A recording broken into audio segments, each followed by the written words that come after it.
ST హోదా కల్పించే వరకు పోరాడతామని మాలి సంఘం రాష్ట్ర అధ్యక్షులు శ్యాము స్పష్టం చేశారు.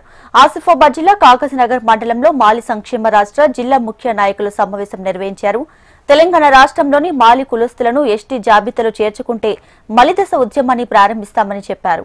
గత ప్రభుత్వం 2002లో మాలి కులస్తులకు ఎస్టీ హోదా కల్పిస్తామని హామీలు ఇచ్చిన ఎమ్మెల్యేలు, ఎంపీలు పార్లమెంట్లో ఎందుకు మాట్లాడడం లేదని ప్రశ్నించారు. తమకు న్యాయం చేయకుంటే ఢిల్లీలో ధర్నా చేపడతామని మాలి సంఘం అధ్యక్షులు శ్యాము డిమాండ్ చేశారు.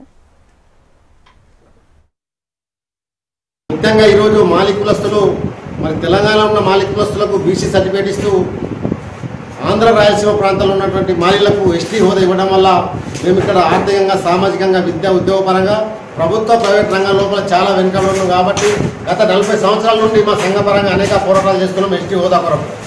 మరి మా పోరాటాలను గుర్తించిన కేసీఆర్ గారు మరి 2002 ఏప్రిల్ 12 తారీఖు రోజున మాలి కులస్తులకు ఎస్టీ హోదా ఇవ్వడం కొరకు మరి కేంద్రానికి తీర్మానం చేసి జీవో పంపడం జరిగింది. మరి పంపించి 2 సంవత్సరాలు అయిన తర్వాత కూడా మరి బీఆర్ఎస్ గవర్నమెంట్ పోయిన తర్వాత కాంగ్రెస్ ప్రభుత్వం వచ్చి 2 సంవత్సరాలు అవుతుంది.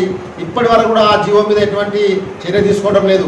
ముఖ్యంగా మరి ఎవరైతే బీజేపీ నాయకులు ఉన్నారో స్థానిక ఎన్నికలకు ముందు కావచ్చు, గతంలో పార్లమెంట్ ఎన్నికలప్పుడు, శాసనసభ ఎన్నికలప్పుడు మాలి కులస్తులకు 3 ఓట్లేసి గెలిపిస్తే తప్పకుండా మీకు కేంద్రంలో పెండింగ్లో ఉన్న ఎస్టీ హోదా బిల్లును మేము ఆమోదింపజేసి మీకు ఎస్టీ హోదా కల్పిస్తామని చెప్పి అనేక సందర్భాలలో వాదన చేసిండ్రు. మేము నమ్మి ఓట్లు వేసినాం.